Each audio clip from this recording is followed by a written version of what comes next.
নমস্কাৰ বন্ধুসকল, Assamese everything YouTube চেনেলটোলৈ আপোনালোকক স্বাগতম জনাইছোঁ। লৈ আহিছোঁ এটা ADRE সম্পৰ্কীয় গুৰুত্বপূৰ্ণ এটা ভিডিঅ'। আপোনালোকে ভিডিঅ'টো স্কিপ নকৰাকৈ চাই যাব। যদি ভিডিঅ'টো ভাল পায় লাইক কৰি দিব, শ্বেয়াৰ কৰি দিব আৰু যদি চেনেলটো ছাবস্ক্ৰাইব কৰা নাই ছাবস্ক্ৰাইব কৰি দিব। বন্ধুসকল, আজি লৈছোঁ ADRE কিছুমান গুৰুত্বপূৰ্ণ কথা।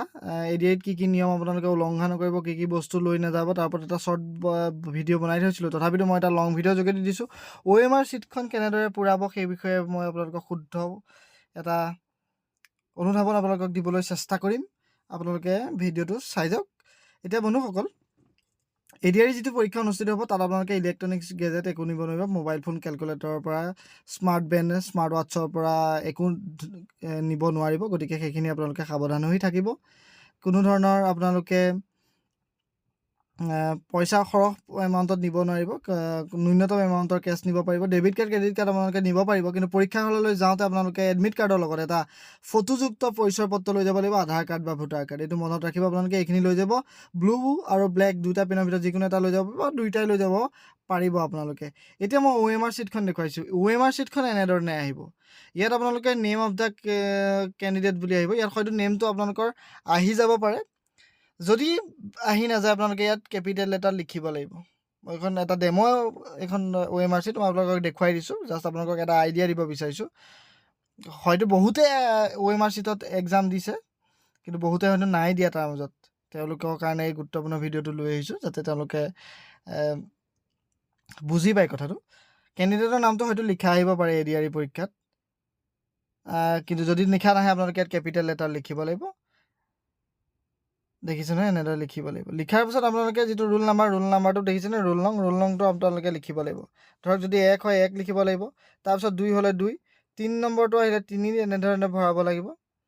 আপোনাৰ এনেদৰে ভৰাব লাগিব। ইয়াত অকল 2টা ডিজিট আছে। আপোনালোকৰ ৰোল নাম্বাৰটো অনুযায়ী ইয়াত 6টামান লাইন থাকিব। তেনেদৰে আপোনালোকে প্ৰথম লাইনত দিব লাগিব। আপোনালোকৰ নামটো ঠিক তেনেদৰে হ'ব।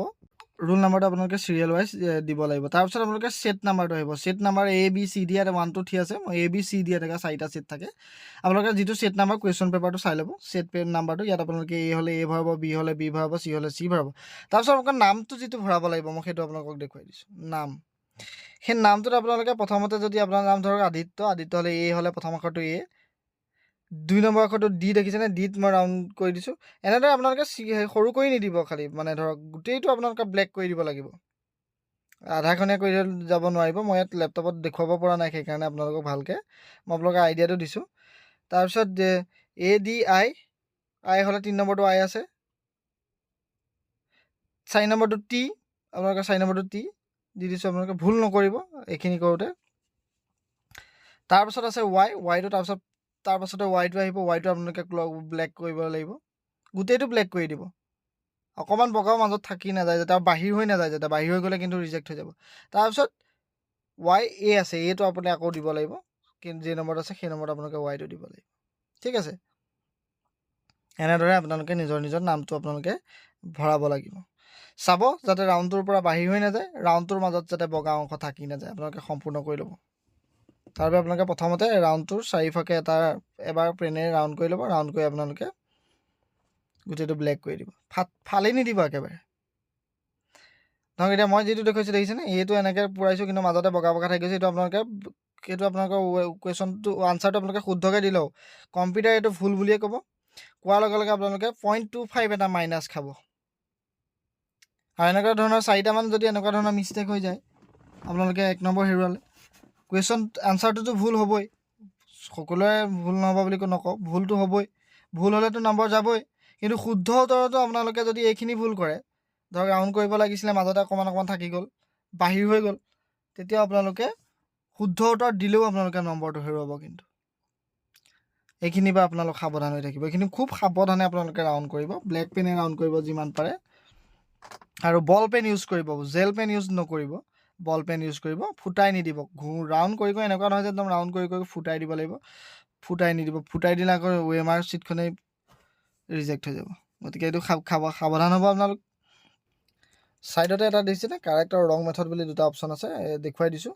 এইখিনি কৰিলে আপোনাৰ ৰং মেথডখিনি চাওক। কটা চিন, ৰাইট চিন এইবোৰ দিলে, এফাল আপোনালোকে ব্লেক কৰিলে এইবোৰ আপোনালোকৰ ৰিজেক্ট হ'ব। কাৰেক্ট মেথডটো হৈছে যিটো দেখিছেনে, ৰাউণ্ডকেইটা একদম পূৰা প্ৰপাৰলি ৰাউণ্ড কৰিব লাগিব আপোনালোকে। বাহিৰত আহিব নোৱাৰিব। এইখিনি যদি আপোনালোকে শুদ্ধকৈ OMR শ্বীটখনত কৰে আপোনালোকে OMR শ্বীটখনত পোৱা নম্বৰটো আপোনালোকে হেৰুৱাবলগীয়া নহয়। ভুলটো হ'বই। আৰু কিছুমানে কৈ আছে যে টোক্কা কথাটো মই কৈ দিছোঁ। টোক্কা মেথড বহুতে ইউটিউবত দি আছে, এইখিনি আপোনালোকে ফ'ল' নকৰিব। টোক্কা মাৰি কোনো মানুহে হয়তো পাছ কৰিব পাৰে। 32 লাখ কেণ্ডিডেট আছে, তাৰ ভিতৰত 100জনে পাছ কৰিব পাৰে, কিন্তু আপোনালোকক মই কৈ দিলোঁ, আপোনালোকে বৰবাদ নকৰিব সময়কণ। এনেকুৱা সুবিধা সদায় নাহে। হয়তো ইমান পোষ্ট খালী হৈছে, সদায় খালী হৈ নাথাকে। গতিকে এই সুবিধাটো আপোনালোকে লওক, আপোনালোকে ভালদৰে পঢ়ি যাওক। এই আজি কাইলৈ সময় পাইছে, আপোনালোকে ভালদৰে পঢ়ি যাওক। পঢ়ি গৈ পৰীক্ষাটো দিবলৈ চেষ্টা কৰক। টোক্কা মাৰি আপোনালোকে সেইখিনি কাম নকৰিব ভুলতো। আৰু লাষ্টত আপোনালোকে চাইন কৰিব। ইনভিজিলেটৰে যদি চহী নাই কৰা আপোনালোকে তেওঁলোকক কৈ দিব, তেওঁলোকৰ চহীটো আপোনালোকে কৰিছেনে নাই কৰা আপোনালোকে মনিটৰ কৰিব, কৰি এখন ছাবমিট কৰি দিব। এতিয়া কথাটো হৈছে আপোনালোকৰ কাৰণে এখন আইন উলিয়াইছে, কি আপোনালোকে কৰিব নোৱাৰিব। আইন উলংঘা হোৱা কাৰ্যসমূহ কৰ্তৃত্বশীলভাৱে প্ৰশ্ন কাকত OMR শ্বীট হস্তগত কৰা। ধৰক আপুনি কাৰোবাৰ OMR শ্বীট এখন আনি পেলাই আপুনি ধৰক সেইমতে আপোনালোকে আনচাৰকেইটা মিলাই আছে, সেইটোত আপোনালোকে যদি কৰে ধৰা পৰে, সেইটো আপোনালোকে আইন উলংঘা হ'ব। প্ৰশ্ন কাকত সম্পৰ্কে গোপন তথ্য আদান প্ৰদান, কাৰোবাক আপোনালোকে ফোন লৈ গৈ আপোনালোকে একো তেনেকুৱা ধৰণৰ গোপন তথ্য আপোনালোকে দিব নোৱাৰিব। আপুনি নিজৰ প্ৰশ্ন কাকতখন লোকক দিব নোৱাৰিব, লোকৰখন আপুনি ল'ব নোৱাৰিব। তেনেকুৱা ভুল আপোনালোকে নকৰিব। খুব সাৱধানে কৰিব, নিজৰ মতে কৰিব, কাৰো লগত কথা নাপাতিব চেণ্টাৰত। এইখিনি ভুল নকৰিব। পৰীক্ষা কেন্দ্ৰত অকৰ্তৃত্বশীলভাৱে আপোনালোকে প্ৰৱেশ নকৰিব কোনো ধৰণৰ। আৰু নিজৰ চেণ্টাৰতে পৰীক্ষা দিবলৈ চাব। বন্ধুজন বোলে মোৰ এইটো চেণ্টাৰত পাইছে, ময়ো তালৈ যাম, তেনেকুৱা নহ'ব ইয়াত। সকলোৱে সেইখিনি জানে, ক'বলগীয়া কথা নহয়, কিন্তু হয়তো কেতিয়াবা ভুল হৈ যাব পাৰে। মই সেইকাৰণে আপোনালোকক এইখিনি কথা কৰিছোঁ। ইয়াৰ বাবে আপোনালোকৰ শাস্তি বিচাৰযোগ্য, জামিনবিহীন আৰু অমীমাংসীয়। কোনো ধৰণৰ মীমাংসা নহয়, ইয়াৰ বিচাৰযোগ্য শাস্তি হ'ব জামিনবিহীন, জামিন নাপায়। নকল কাৰ্যত যদি লিপ্ত হৈ আপোনালোক ধৰা পৰে 3 বছৰ পৰ্যন্ত কাৰাবাস হ'ব পাৰে, 1 লাখ টকা আপোনালোকৰ জৰিমনা হ'ব। যদি 1 লাখ টকা দিব নোৱাৰে, অতিৰিক্তভাৱে 9 মাহ আপোনালোকৰ কাৰাদণ্ড হ'ব।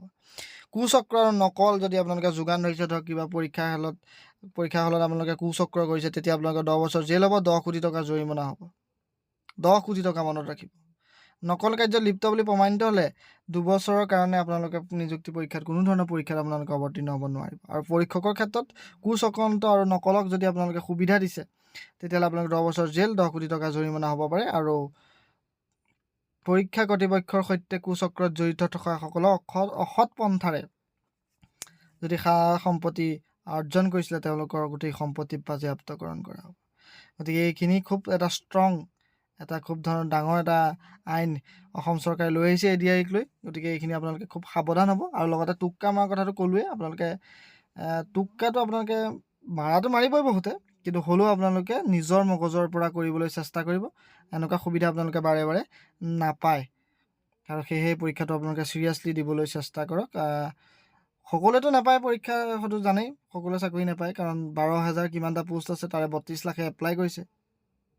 কিন্তু ভালদৰে পৰীক্ষা দিলে আপুনি চাকৰিটো পাব। যদি ইনফৰমেশ্যনটো ভাল পালে, ভিডিঅ'টো ভাল পালে লাইক কৰি দিব, শ্বেয়াৰ কৰি দিব, আৰু যদি এতিয়ালৈকে চেনেলটো ছাবস্ক্ৰাইব কৰা নাই, ছাবস্ক্ৰাইব কৰি দিবলৈ নাপাহৰিব।